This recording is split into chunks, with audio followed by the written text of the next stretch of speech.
नमस्कार बच्चों, मैं आपकी अध्यापिका मिसेस शरॉन परेरा आपका फिर से हिंदी कक्षा में स्वागत करती हूँ।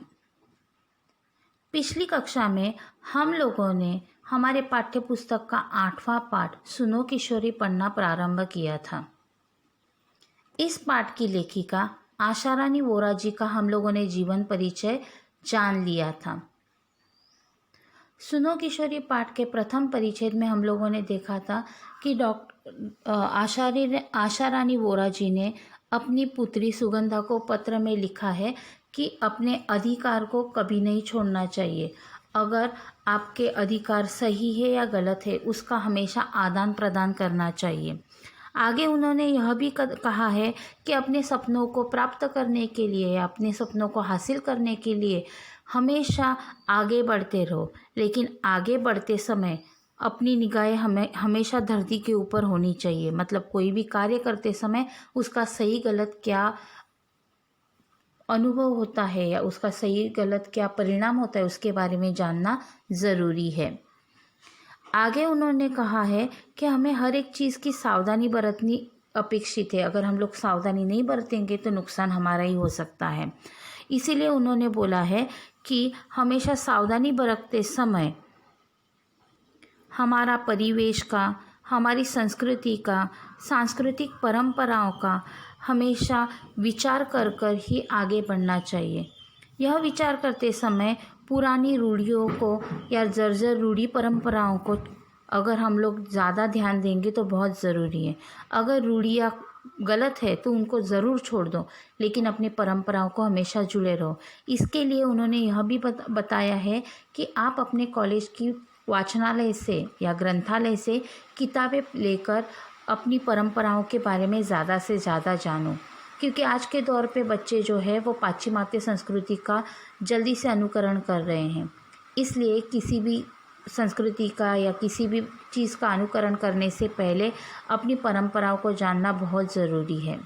भले हमारी परंपराएं, हमारी रूढ़ियाँ टूटी फूटी है, लेकिन उसमें से भी हमें बहुत कुछ मिलने जैसा या प्राप्त करने जैसा है। उन्हें हमें कभी नहीं छोड़ना चाहिए। इसीलिए उन्होंने यह भी कहा है कि अपनी अच्छी परंपराओं को रूढ़ियों में ढालकर अगर हम लोग जिएंगे तो हम लोग अपने जीवन में ज़्यादा सफलता पा सकते हैं। अपने अंदर जो भी कुछ समस्याएं या जो भी कुछ प्रश्न हैं, उनका हमेशा निरसन अपने बड़ों से करो। अपनी माँ के साथ, अपनी बड़ी बहन के साथ, या फिर आपके शिक्षक गण हैं, आप आकर उनके साथ अपने समस्याओं का या अपने विचारों का निरसन कर सकते हैं। उनके साथ आप बातचीत कर कर अपनी समस्याएं हल कर सकते हैं। अभी आगे का पाठ देखते हैं। अपनी पाठ्य पुस्तक में ध्यान दीजिए। समय के साथ अपना अर्थ खो चुकी या वर्तमान प्रगतिशील समाज को पीछे ले जाने वाली समाज की कोई भी रीति नीति रूढ़ी है, समय के साथ अनुपयोगी हो गए मूल्यों को छोड़ती और उपयोगी मूल्यों को जोड़ती निरंतर बहती धारा परंपरा है, जो रूढ़ी की तरह स्थिर नहीं हो सकती। यही अंतर है दोनों में। रूढ़ी स्थिर है, परंपरा निरंतर गतिशील। एक निरंतर बहता निर्मल प्रवाह जो हर सड़ी गली रूढ़ी को किनारे फेंकता और हर भीतरी बाहरी देशी विदेशी उपयोगी मूल्यों को अपने में समेटता चलता है। इसीलिए मैंने पहले कहा है कि अपने टूटे फूटे मूल्यों को भरसक जोड़कर खड़ा करने से कोई लाभ नहीं। आज नहीं तो कल वे जर्जर मूल्य बरहराकर गिरेंगे ही। इसी तरह पश्चिमी मूल्य भी जो हमारी धरती के अनुकूल नहीं है, जो के त्यों यहाँ नहीं तो उगेगा जा सकेंगे, जाएंगे तो वे पौधे फलीभूत नहीं होंगे तो जल्दी झड़ जाएंगे। वे फल हमारे किसी काम के नहीं होंगे। मुझे लगता है पत्र का यह अंश आज तुम्हारे लिए कुछ भारी हो गया।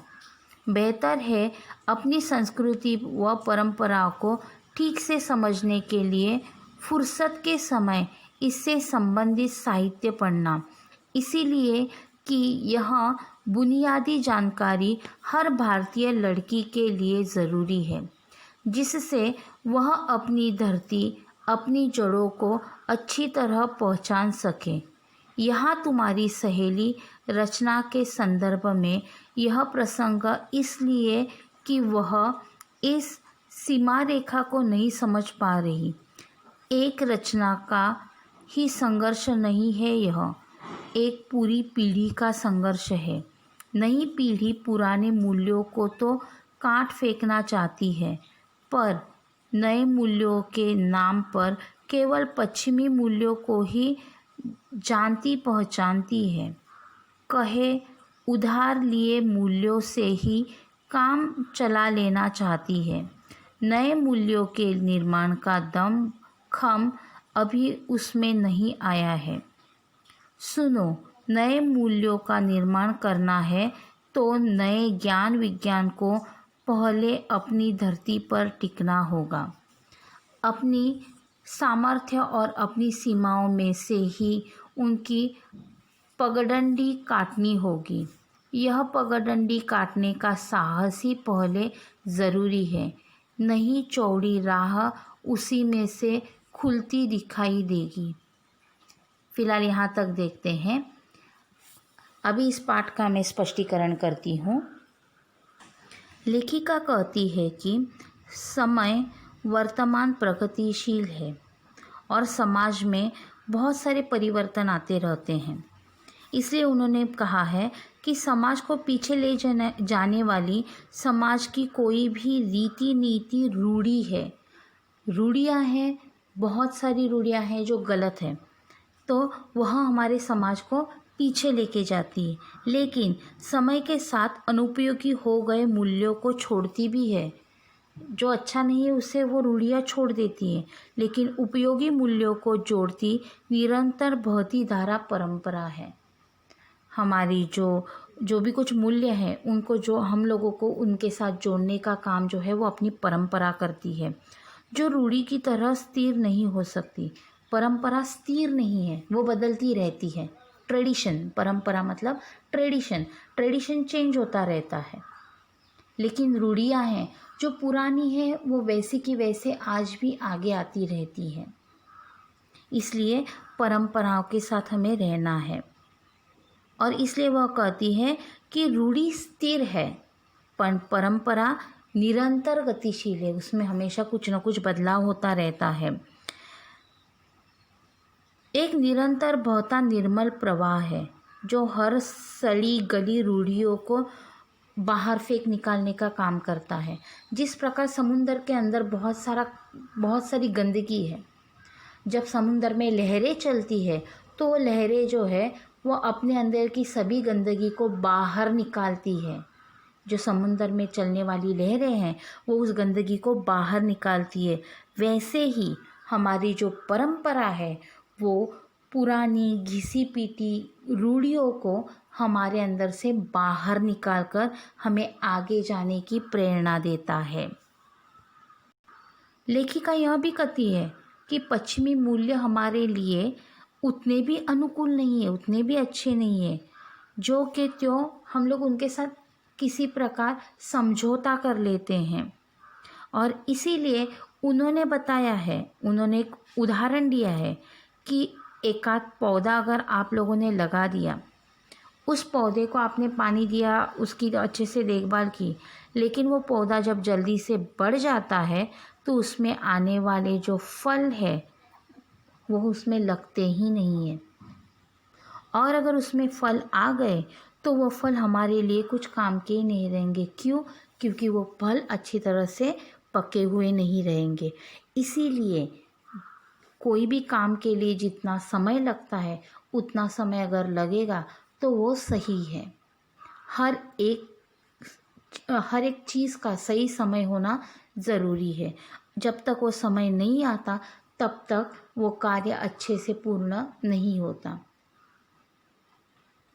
और इसे समझने के लिए लेखिका ने यह भी कहा है कि अगर आपको जब भी समय मिलता है तो अपनी संस्कृति और अपनी परंपराओं को ठीक से पहचानने के लिए किताबों को पढ़ो, जिसमें आप लोगों को अपनी संस्कृति और अपनी परंपरा के बारे में ज़्यादा से ज़्यादा जानकारी मिलेगी। वैसे देखा जाए तो आज के दौर में बच्चों को अपनी संस्कृति और परंपरा के बारे में कुछ भी मालूम नहीं है, और जो भी कुछ मालूम है वह पूरी तरह से ज्ञान प्राप्त नहीं है। इसीलिए कहते हैं ना, आधा ज्ञान कुछ काम का नहीं होता। अगर आपको किसी चीज़ का ज्ञान प्राप्त करना है, पूरी तरह से उस चीज़ का ज्ञान प्राप्त करो। और उसको प्राप्त करने के लिए लेखिका ने बोला है कि आपको जब भी समय मिलेगा तभी इनसे संबंधित साहित्य को पढ़ा करो, जिसके द्वारा आपको यह पता चलेगा कि हमारी संस्कृति, हमारी परंपरा क्या है।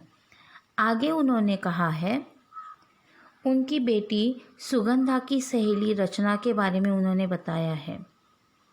वह कहती है, रचना को अपनी सीमा रेखा के बारे में कुछ भी पता नहीं चल रहा है, इसलिए उस प्रसंग का वह यहाँ पे हम लोगों के सामने एक उदाहरण देती है और कहती है, वह बताती है कि तुम्हारी सहेली यह रचना का ही संघर्ष नहीं है, तो यह संघर्ष उस उम्र की सभी किशोरियों का है जो अपने जीवन में हर एक फैसले से हमेशा डगमगाती रहती है, हमेशा बहुत ज़्यादा चिंतित रहती है। उनके लिए, उन सभी लड़कियों के लिए यह उदाहरण है। वह कहती है कि आज की पीढ़ी जो है वो पुरानी परंपराओं को काट फेंकना चाहती है, रूढ़ियों को काट फेंकना चाहती है, अपने मूल्यों से हमेशा दूर रहना चाहती है और पाश्चिमात्य मूल्यों को अपनाना चाहती है। अच्छी बात है, पाश्चिमात्य मूल्यों को ज़रूर अपनाओ, लेकिन उससे होने वाला लाभ के बारे में भी जानना ज़रूरी है। उन मूल्यों का स्वीकार करते समय उनसे प्राप्त होने वाली अच्छाई बुराइयों को अगर आप जानोगे तो आप लोगों को हमारी परंपराएं अच्छी लगेगी। इसीलिए पाश्चिमात्य परंपराओं को या मूल्यों को अपनाने से पहले अपनी संस्कृति परंपराओं को जानना हमारे लिए ज़रूरी है।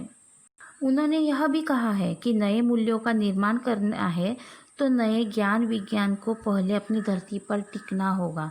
मतलब पाश्चिमात्य संस्कृति को अपनाने से पहले हमें अपनी परंपराओं को बदलना होगा। अपनी अगर परंपरा हम लोग बदल सकते हैं तो हम लोग अगर पाश्चिमात्य संस्कृति का अनुकरण करेंगे तो कोई बात नहीं है, बट हमारी परंपराओं को समझना बहुत ज़रूरी है। इसलिए उन्होंने कहा है, अपनी सामर्थ्य और अपनी सीमाओं में से ही अपनी पगडंडी कटनी होगी।